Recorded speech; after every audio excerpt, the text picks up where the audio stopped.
Hello. आज के हमारी वीडियो का टॉपिक है कंज्यूमर की डेफिनेशन। तो चलिए शुरू करते हैं। सेक्शन 2 के सब सेक्शन 7 के अकॉर्डिंग कंज्यूमर को डिफाइन किया गया है और इसने कहा है कि एनी पर्सन, कोई भी पर्सन जो गुड्स को बाय कर रहा है, मतलब गुड्स खरीद रहा है कंसिडरेशन से। इसका मतलब होता है, जैसे एग्जाम्पल, आप किसी शॉप पर गए, आपने कोई भी प्रोडक्ट परचेज करना है, आपने क्या किया, आपने पैसे दे दिए, ठीक है, और सामने वाले ने आपको वो चीज़ दे दी। तो समथिंग इन रिटर्न, कंसिडरेशन का मतलब होता है समथिंग इन रिटर्न। तो कोई भी पर्सन जिसने गुड्स परचेज करे हैं कंसिडरेशन पे करके, या फिर कंसिडरेशन पे करने का प्रॉमिस किया है कि भाई मैं तुम्हें दे दूंगा, ठीक है, या फिर क्या किया है, कुछ तो पेमेंट कर दी और कुछ पे करने के लिए प्रॉमिस कर दिया, या फिर क्या किया है, डेफर्ड पेमेंट करने का डिसाइड किया है, डेफर्ड सिस्टम का डिसाइड किया है, यानी कि इंस्टॉलमेंट वगैरह से पे कर दूंगा, ठीक है। तो इन्होंने क्या कहा है, यहाँ तक की डेफिनेशन समझते हैं।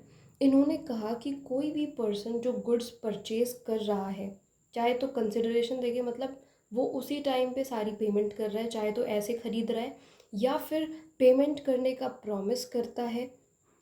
एक तो चीज़ ये हो गई। दूसरा पॉइंट ये कहता है, या फिर क्या करे कि हाफ पेमेंट कर दे। जैसे एग्जाम्पल, कोई सामान 10,000 का था, तो वो 5,000 तो उसने पे कर दिए और 5,000 रुपये देने का प्रॉमिस कर दिया कि मैं तुम्हें दे दूंगा। या फिर गुड्स परचेज करे हैं किससे, डेफर्ड सिस्टम से, ईएमआई वगैरह के सिस्टम से, इंस्टॉलमेंट वगैरह का जो सिस्टम होता है ना, उससे, ठीक है।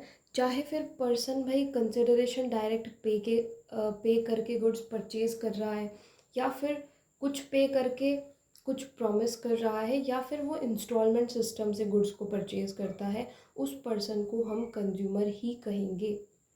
और इसमें क्या इंक्लूड करा गया है, एंड इंक्लूड्स।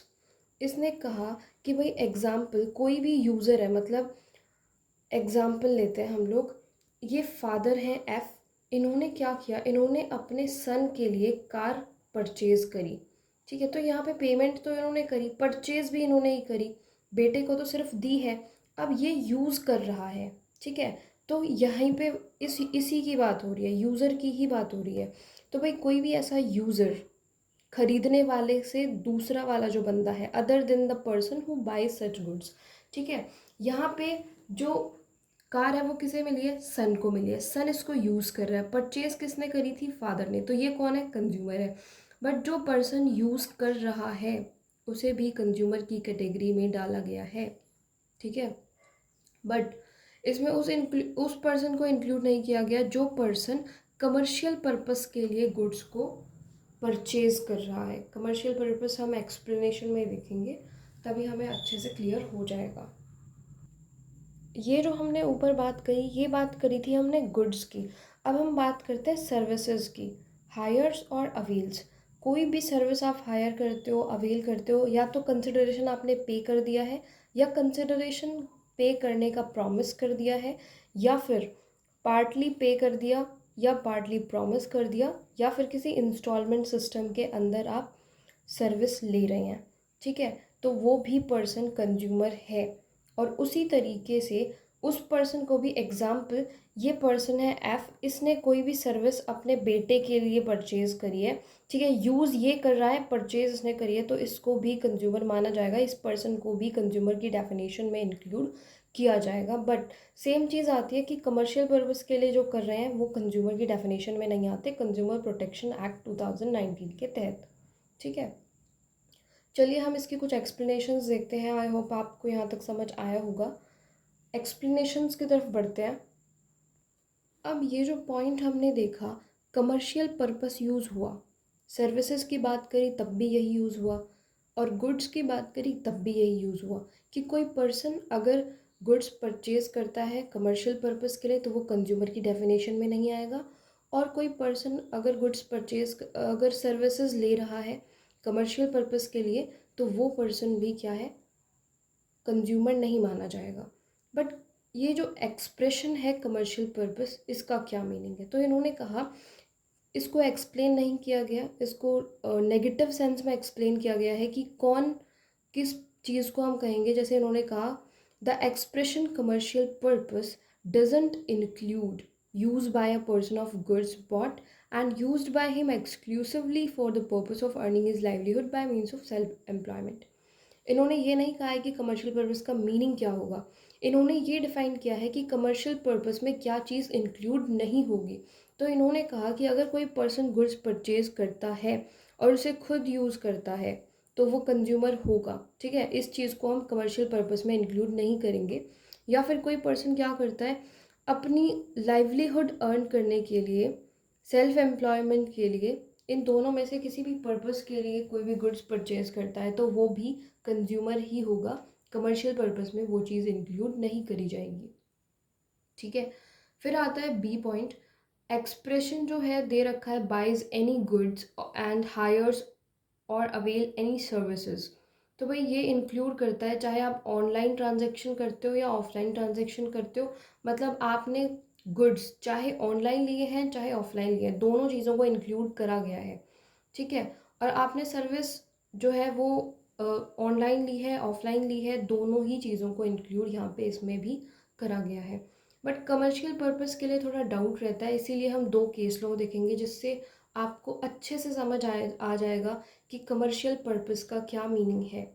ओके, तो चलिए शुरू करते हैं case laws. Buys to earn a livelihood, हम सबसे पहले इस एक्सप्रेशन को क्लियर करते हैं।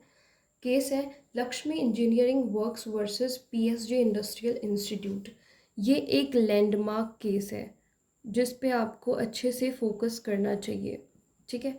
यहाँ पे एपेक्स कोर्ट ने क्या ऑब्जर्व किया कि भाई जो सेवरल वर्ड्स जो हमने ऊपर अभी एक्सप्लेनेशन देखी कमर्शियल पर्पस की, कि उसमें जो सेवरल वर्ड्स यूज़ करे गए हैं जैसे कि यूजेस देम बाय हिमसेल्फ, जो पर्सन परचेज कर रहा है अगर वो गुड्स को खुद परचेज करता है, एक तो ये, और एक ये कि अगर गुड्स परचेज करने वाला उन गुड्स को अपने लाइवलीहुड अर्न करने के लिए यूज़ कर रहा है और अपने सेल्फ एम्प्लॉयमेंट के लिए यूज़ कर रहा है। ये जो तीन लाइनें देखी हमने, इसमें सुप्रीम कोर्ट ने कहा कि भाई देखिए इनको पढ़ के ही क्लियर हो रहा है, इंटेंशन पार्लियामेंट का इंटेंशन बिल्कुल क्लियर हो रहा है इनको पढ़ के, कि एक पर्सन जो गुड्स परचेज करता है वो अगर बायर खुद यूज़ करता है, ठीक है, और खुद ही क्या करता है अपने लाइवलीहुड को अर्न करने के लिए यूज़ करता है, तो क्या होगा, वो कंज्यूमर माना जाएगा। उस चीज़ को हम कमर्शियल पर्पस में इंक्लूड नहीं करेंगे। एग्जाम्पल लगाइए, एक पर्सन ऑटो रिक्शा परचेज करता है, उसे खुद चलाता है अपना घर चलाने के लिए, ठीक है, अपना लाइवलीहुड अर्न करने के लिए, तो वो पर्सन यहाँ पे क्या है, कंज्यूमर माना जाएगा उस पर्सन को। इसी तरीके से कोई भी पर्सन एक कार परचेज करता है, उसे खुद ही यूज़ कर रहा है अपना लाइवलीहुड है उसको अर्न करने के लिए, तो वो पर्सन भी क्या है, वो पर्सन भी कंज्यूमर है, कंज्यूमर की डेफिनेशन में आएगा, ठीक है। तो इन्होंने कहा कि पर्सन एक तो पहली चीज़ खुद यूज़ कर रहा है, दूसरी चीज़ अपने लाइवलीहुड को अर्न करने के लिए यूज़ कर रहा है, और फिर आता है या फिर अपने सेल्फ एम्प्लॉयमेंट के लिए यूज़ कर रहा है, तो वो पर्सन क्या है, वो पर्सन कंज्यूमर है, ठीक है। एक और केस लॉ देखते हैं जो कि है अभी 2 साल पहले का केस लॉ है, काफ़ी इम्पॉर्टेंट है। अब केस का नाम है Nandan biometrics versus S Ambika Devi and others AIR 2020। अब इस केस में हुआ क्या, जो अंबिका देवी हैं वो एक स्मॉल लैंड होल्डर हैं और जो नंदन बायोमेट्रिक्स लिमिटेड है ये एक सीड कंपनी है। अब यहाँ पे क्या हुआ, ये जो सीड कंपनी है इन्होंने एक ऑफ़र दे रखा था जिसमें क्या करना था कि भाई जो भी पर्सन है, जो भी लैंड होल्डर होते हैं, उन्हें इनकी कंपनी से कुछ सीड परचेज करने थे, ठीक है। तो क्या हुआ, अंबिका देवी ने सीड परचेज करे और बात ये थी कि जो भी पर्सन, जो भी लैंड होल्डर इनकी कंपनी से सीड परचेज करेगा तो कंपनी उनकी जो भी उपज होगी उस सीड से वो क्या करेगी, वो ले लेगी, मतलब उनसे खरीद लेगी। तो अंबिका देवी ने सेम किया, ठीक है, इनसे परचेज कर लिया 750 kg, इनका सीड जो है, इनकी कंपनी का सीड परचेज कर लिया। अब जब टाइम आया उपज को परचेज करने का तो कंपनी फेल हो गई ऐसा करने में। तो अब अंबिका देवी ने क्या किया, अंबिका देवी ने केस फाइल कर दिया डिस्ट्रिक्ट कमीशन में, ठीक है। तो डिस्ट्रिक्ट कमीशन ने क्या किया, अंबिका देवी को, तो डिस्ट्रिक्ट फोरम ने क्या किया, कहा कि भाई अंबिका देवी आप तो कंज्यूमर हो ही नहीं कंज्यूमर प्रोटेक्शन एक्ट के तहत, ठीक है। तो अंबिका ने क्या किया, अंबिका ने अपील फाइल कर दी स्टेट कमीशन में। तो स्टेट कमीशन ने कहा कि अंबिका जो है वो कंज्यूमर है। अब कंपनी प्रॉब्लम में आ गई, कंपनी सेटिस्फाई नहीं हुई, ऐसे कैसे कंज्यूमर है वो। तो कंपनी ने फाइल कर दिया नेशनल कमीशन में। नेशनल कमीशन ने भी कहा भाई अंबिका जो है वो कंज्यूमर है। अब फिर से कंपनी ने क्या किया, कंपनी ने किया सूट फाइल सुप्रीम कोर्ट में, अपील फाइल कर दी सुप्रीम कोर्ट में। सुप्रीम कोर्ट ने भी कहा कि भाई अंबिका कंज्यूमर है। क्यों कहा गया ऐसा, ये कहा गया क्योंकि यहाँ पे जो रेस्पोंडेंट है वो एक हाउसवाइफ है जो क्या चाहती है, एग्रीकल्चरल एक्टिविटी से अपने घर की इनकम को इंक्रीज करना चाहती है, ठीक है। खुद ही काम कर रही है, खुद ही सब कुछ यूज़ कर रही है, और जैसा कि यहाँ पे इसने कंपनी ने प्रॉमिस किया था, गारंटी किया था, तो वो किस लिए कर रही थी, प्रॉफिट के लिए कर रही थी, ताकि उसके घर की सिचुएशन ठीक हो जाए, अपने लाइवलीहुड को अर्न करने के लिए कर रही थी, ठीक है। वो क्यों सेल करती, अगर एग्जाम्पल के लिए इसने परचेज कर लिया और सीड कंपनी अगर इसकी उपज सारी परचेज कर लेती तो वो क्यों सेल कर रही थी, अपने लाइवलीहुड को इंक्रीज करने के लिए, अपना लाइवलीहुड कमाने के लिए, ठीक है, बढ़ाने के लिए बोल सकते हो। तो वो इसलिए कर रही थी।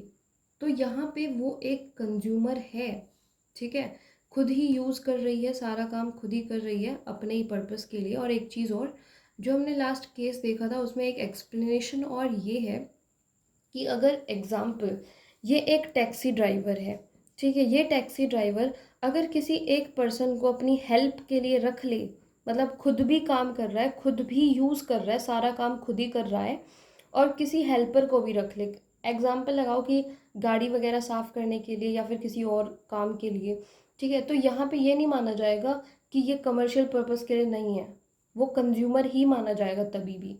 तो अगर यहाँ पे बेशक से अंबिका देवी किसी की हेल्प लेके कर रही थी खेती, ठीक है, बट वो कंज्यूमर है यहाँ पे एक्ट के अंदर, ठीक है। आई होप आपको यहाँ तक समझ आया होगा। Thanks for watching.